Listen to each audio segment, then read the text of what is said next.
Que vocês possam clamar sobre as montanhas, pegar pedras no chão, atirar para o céu e dizer: eu não me renderei nesta luta até que toques minha vida.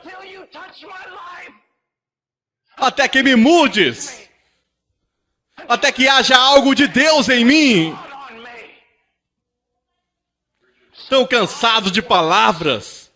Apesar de que palavras são preciosas, mas sem o Espírito de Deus. Precisamos conhecê-lo, irmãos. Eu tenho brincado algumas vezes dizendo que tem uma testemunha de Jeová que bate à minha porta e eles dizem: somos testemunhas de Jeová. Eu abro a porta e digo: vamos lá, entre, eu também sou. Deixo que falem por 10 minutos e digo: você não é uma testemunha de Jeová. Você está mentindo sobre Jeová. Agora, por que eu faço isso? Porque escutei um homem muitos anos atrás que disse: eu não permitirei que uma seita roube meu nome de mim. Minha herança de mim. Agora, eu também não permitirei que pregadores de TV e evangelistas, muitos deles hereges, e movimentos roubem o Espírito Santo de mim. Eu não terei medo dele. Eu não negarei minha herança ou meu manto como homem de Deus. Porque outras pessoas falam falsamente sobre o Espírito de Deus e seu poder sobre suas vidas. Não irei. Eu tenho um livro aqui. E dentro deste livro existe o livro de Atos. E eu vejo neste livro obras poderosas de Deus. Não são atos dos homens, mas atos de Deus através dos homens. E eu vejo coisas que aparentemente Cristo viu que seus homens precisavam. Você percebe que eles viram ele ressurreto e mesmo assim alguns ainda duvidavam. Eles continuavam com medo, mas somente até o poderoso vento do Espírito de Deus soprar através deles. Ser derramado neles. Há tanta briga hoje sobre o texto que perdemos inteiramente o propósito do texto. Sim, nós devemos olhar para ele corretamente para defendermos a nós e o nosso rebanho daqueles que o interpretam erradamente. Mas ao mesmo tempo não erre o alvo. Eles precisavam de poder das alturas. Eles tinham visto ele morrer. Eles tinham visto ele ressurreto.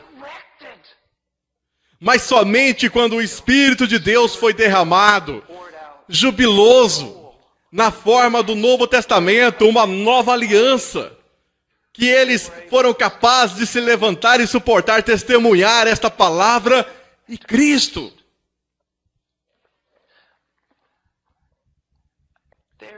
Não há absolutamente nada que seja retido aos amados de Deus. Aos amados de Cristo. Não há nenhuma bênção espiritual que seja retida de você. Não há nenhuma medida da sua presença que ele negará a você, mas nada tendes, porque não pedis.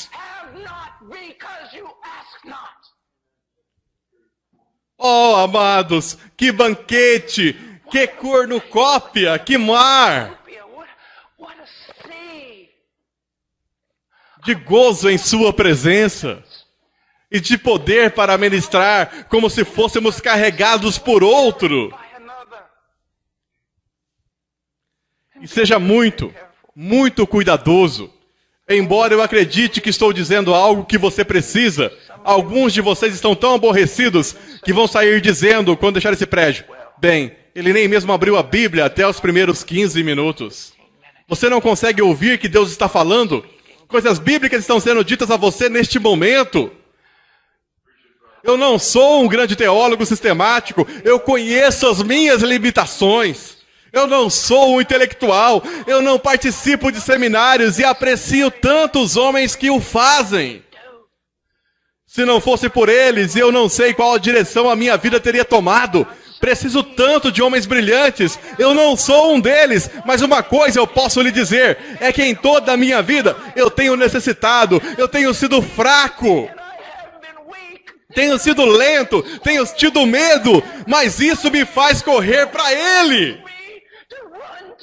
E ao correr para Ele, há tanta glória, há tanto poder, há tanta vida. Você entende? Não é apenas que eles precisem pensar corretamente, para o homem ao menos ser capaz de alcançar com sua mente. Precisa pensar como Ezequiel, poderão reviver estes ossos secos. Você entende? Nós precisamos ser sábios, precisamos ser profetas. Não devemos ser empresários e administradores. Nós temos que ter o poder do Deus vivo sobre nós. E quando proclamamos a palavra, estamos proclamando palavras para homens mortos. E precisa ser o Espírito do Deus vivo que vem e os levanta dos mortos. Então, quando eles são levantados dos mortos, eles ainda não são maduros. Precisam de Cristo, seja formado neles. Eles precisam alcançar a plena estatura de Cristo. E isso requer conhecimento. Novamente, nosso povo padece por falta de conhecimento. Oh, meu querido Deus, levante suas calças e mostre nos seus joelhos. Paulo não era um intercessor. Ele não era? Oh, meu irmão, me escute. Não há nada impossível em oração. Não há nada impossível.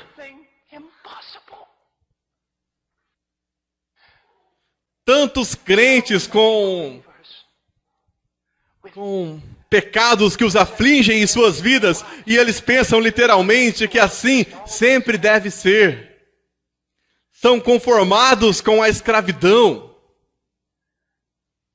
Ao invés de se colocarem de joelhos e clamarem a Deus até que sejam libertados desse pecado.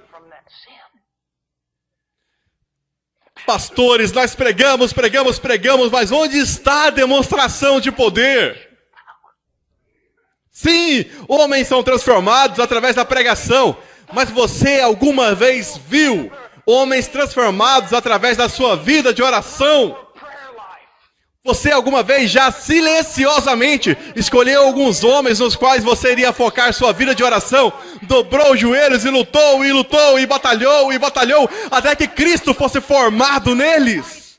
E você viu uma maturidade, um brilho e uma vida totalmente inexplicáveis, a não ser pelo poder do Deus vivo.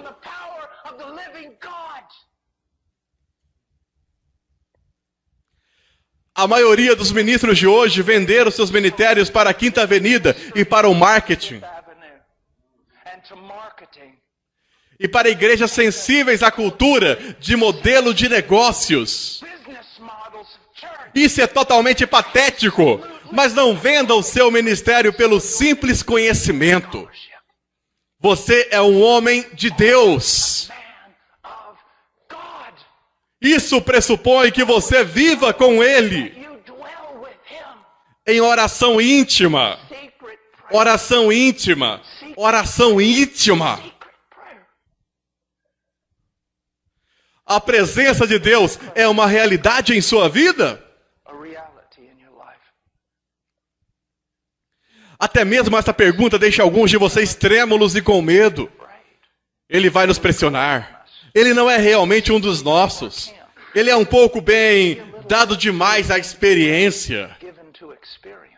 Novamente, volte a ler esses livros antigos de vocês. Encontre esses homens.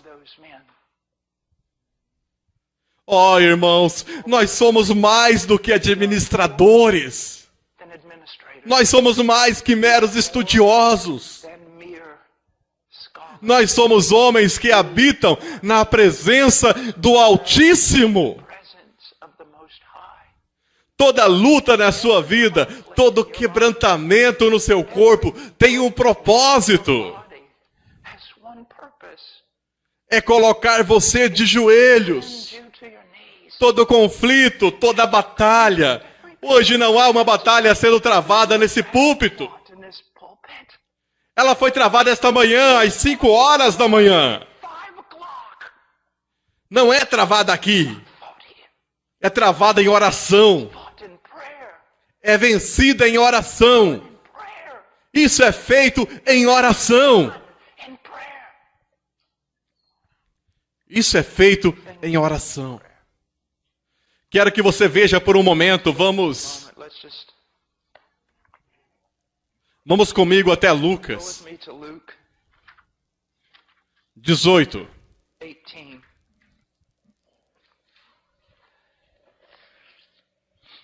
Verso 1. Verse 1. Disse-lhe Jesus uma parábola sobre o dever de orar sempre e nunca esmorecer. Times they ought to pray and not to lose heart. Você sabe, Do you know, escuto algo muito comum hoje, até mesmo entre ministros que dizem: bem, eu não tenho um tempo específico para oração, eu apenas oro o tempo todo. pray all the Eu não acredito neles. not believe them. Porque eu aprendi que perseverar na presença de Deus e perseverar na oração são disciplinas aprendidas.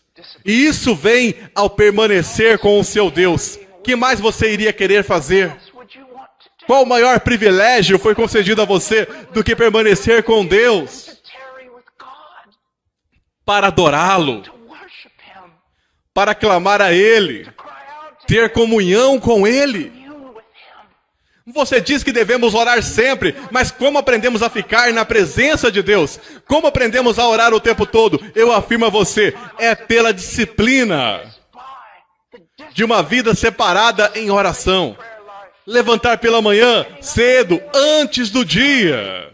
before day.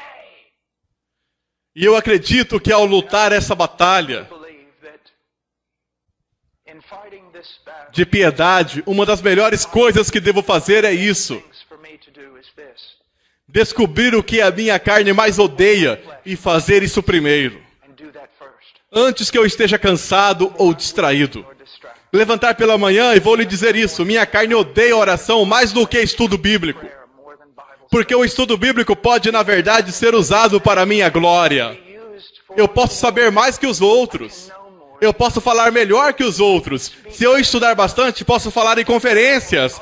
Mas ninguém vai ficar sabendo sobre a minha vida de oração. Não ganharei nada dos homens, mas ganharei muito de Deus. Minha carne odeia oração. Prayer. Outra coisa específica para vocês, jovens ministros. Ministers, Nunca devemos ficar ansiosos.